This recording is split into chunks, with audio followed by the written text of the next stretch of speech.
Hello, I am still Daniel Moye, and I am the valedictorian of Central High School. I saw recently a picture of an empty bench. The photo was captioned, "If you could sit on this bench and talk to anyone, past or present, for 1 hour, who would it be?" I didn't even have to think about my answer. If I could do that, man, what a beautiful thing it would be. I would choose to talk to my dad. Now, for most people, that's no big deal. Just grab your dad, go find a bench, and set the timer for an hour. But for me, it's not that simple. You see, when I was 7 years old, my dad died of brain cancer, so instead of actually having this conversation with him, I just went over how I thought things would have gone in my head. I thought about the things that I would tell him and the things that I wouldn't, and knowing him, I thought about how he would respond. And it went something like this. "Hey, Dad, it's been tough not having you in my life these past 11 years, but thank goodness you chose to marry Mom, because I don't know who could have done a better job raising 4 boys alone than she has. But really, she didn't do it alone. God has blessed me with 2 amazing sets of grandparents and some great men in my life whom I can consider father figures."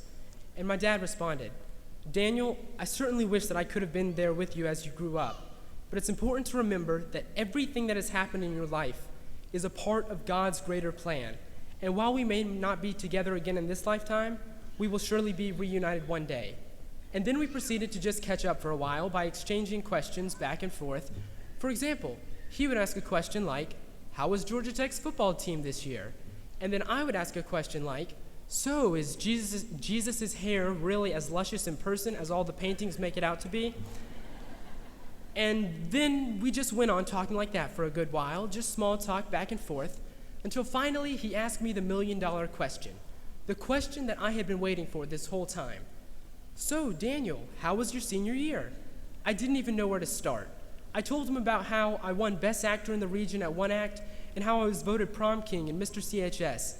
And then I told him about how I not only won the region championship in dramatic interpretation, but also the state championship. And I finished with, "Oh yeah, and I'm the valedictorian too, so that's pretty cool." And when I had finished telling him all that I'd done, my face beamed with pride. I looked at my dad, but he just nodded his head and thought for a moment. And then he said, "Daniel, you've worked so hard, and it's really shown in all that you've done. Don't get me wrong, I'm proud of everything that you've accomplished, but is that it?" I was so confused. "What do you mean, is that it?" I could barely contain my frustration. What more could I have done? What more could I have won? And after a moment, he calmly replied, "I'd like to share with you a Bible verse, Matthew 6:19-20.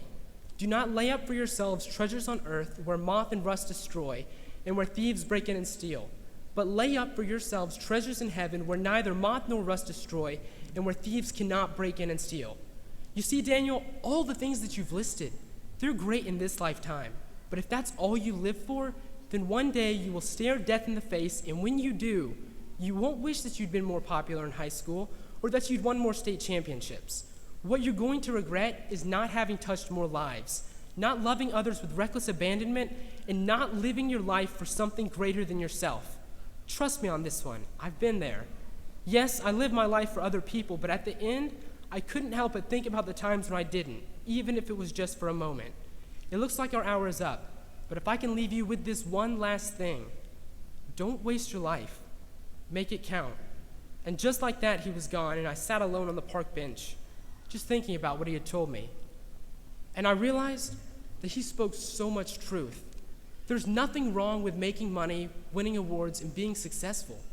What makes it wrong is having that be what you live your life for. All those things are great, but they're empty and pointless if that is what you wake up in the morning chasing, if in those things you find your self-worth. Each of you in here is beautifully and wonderfully made by one who loves you more than you could ever imagine. And as we all go our separate ways into the workforce, military, college, as we all go our separate ways into life, go out and change the world. Change your community, or change for the better the life of just one single person. Love with reckless abandonment. Show compassion for the hurting, and live your life for something greater than yourself. Ultimately, if there's only one thing that you take from my speech, if there is only one thing that you take from your whole entire time having known me, let it be this. Don't waste your life chasing selfish ambitions. Make it count through unconditional love. Thank you.